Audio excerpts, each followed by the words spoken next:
자, 버닝썬 사건을 보강 수사하는 검찰이 경찰총장으로 불렸던 윤모 총경의 구속영장을 어제 청구했습니다. 자, 먼저 윤모 총경의 구속영장 청구 그 배경부터 한번 좀 살펴보도록 하죠. 애초에 경찰이 버닝썬 사건을 수사하면서 윤 총경을 직권남용 혐의로만 기소 의견으로 송치를 했습니다. 뇌물죄, 김영란법 위반에 대해서는 대가 관계가 인정되지 않는다거나 그 금액이 부족하다는 이유로 불기소 의견으로 송치를 했는데 현재 수사 중인 검찰이 새로운 정황을 발견합니다. 그 윤 총경과 승리의 연결고리 역할을 담당했던 노건CNI의 전 대표 정모 씨가 수사 무마 대가로 윤 총경에게 공짜 주식 등을 건넨 정황을 파악하고 알선수재, 자본시장법 위반, 직권남용, 증거인멸 교사 등 혐의로 윤 총경에 대해서 구속영장을 청구했습니다.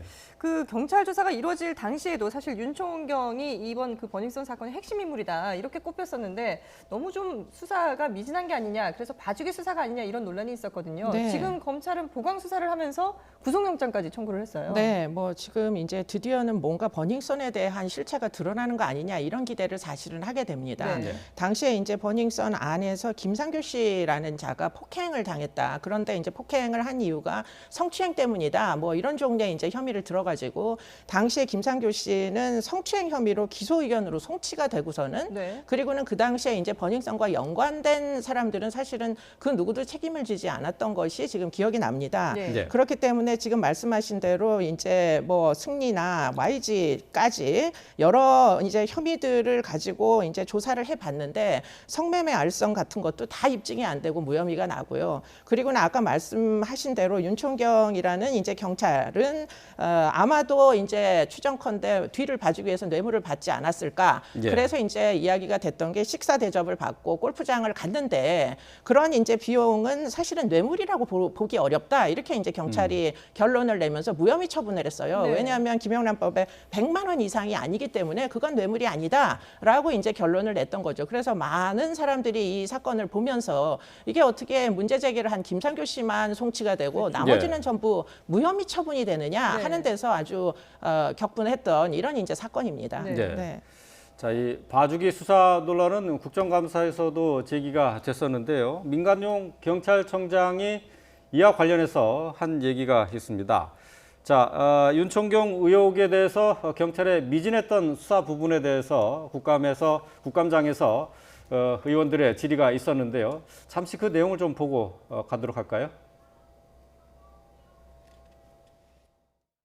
주식거래 의혹이 있어서 계속 저희도 수사하고 있던 차였는데 검찰에서는 뭐 또 저희가 알지 못하는 그런 다른 부분에 대해서 또 수사를 하고 있어서 지금 경찰도 수사하고 있고 검찰도 수사하고 있고 그런 상황입니다.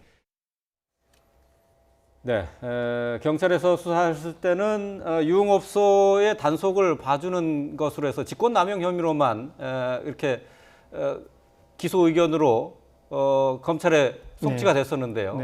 자, 이번에는 이게 이제 새롭게 영장이 청구가 되면서 조국 장관과의 또 관계도 또 새롭게 조명이 되고 있어요. 그렇습니다. 윤 총경이 조국 장관과 청와대 민정수석실에서 1년간 같이 일했었고 두 사람이 한 식당에서 찍은 사진도 정 전 대표가 찍어줬다는 의혹이 제기되고 있습니다. 실제로 이 정 전 대표가 조국 장관 일가의 사모펀드 투자 의혹과도 상당히 밀접한 관련이 있기 때문인데 이 코링크 PE가 인수했던 업체 WFM 큐브스에 2014년 8월에 투자한 적이 있습니다. 8억 원을 큐브스가 투자를 한 적이 있고 그 당시에 정 씨가 대표로 재직할 당시에 큐브스 이사를 지냈던 김모 씨도 현재 WFM의 대표를 맡고 있습니다.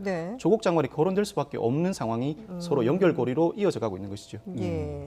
뭐 거론이 될 수밖에 없는 상황이다라고 말씀을 하셨지만 일각에서는 또 이걸 바라보기를 혹시나 이 조 장관을 압박하기 위해서 검찰이 지금 수사를 이렇게 하는 게 아니냐 이런 시선들도 있거든요. 그런 시선들도 분명히 있습니다. 일단 검찰이 청와대 민정수석실 그리고 경찰 지휘부가 버닝썬 사건을 무마하려고 했던 시도가 있었던 것이 아닌지 수사를 확대할 의사를 보이고 있고 실제로 윤 총경이 버닝썬 수사가 시작되자 민정수석실 관계자에게 만나자고 전화한 정황도 있다고 밝히고 있습니다.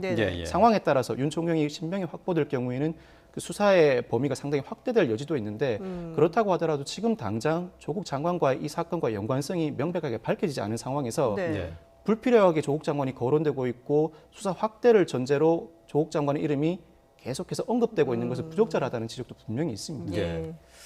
지금 시중에서는 조국 장관과 윤총경이 음식점에서 청와대 이제 회식 자리에 가서 이제 사진 찍은 그런 모습도 이렇게 나오고 있는데, 자, 이 윤총경 사건과 관련해서, 그러니까 버닝썬 사건과 관련해서 윗선에서 수사 압력이 가해지지 않았냐 하는 그런 의혹의 시선도 있는데, 앞으로 이제 수사를 통해서 좀 밝혀지겠지만 지금 현재 상황에서는 어떻게 볼 수 있을까요? 글쎄 일단은 청와대 민정수석실에서 어떤 역할을 했는지는 지금으로서는 전혀 증거가 없습니다. 그렇기 때문에 그렇게 지금 추정을 할 뿐 증거가 나와야지 그것은 혐의가 되는 것이기 때문에 예. 일단은 윤총경의 경우에는 사실은 충분한 지금 이제 어떤 구속 사안이 될 수 있는 그런 죄명이 아니냐 이렇게는 틀림없이 확인할 수 있을 것으로 보입니다. 네. 예, 알겠습니다. 네, 지금까지 이수정 경기대 범죄심리학과 교수 그리고 박상배 변호사와 함께했습니다. 두 분 말씀 잘 들었습니다.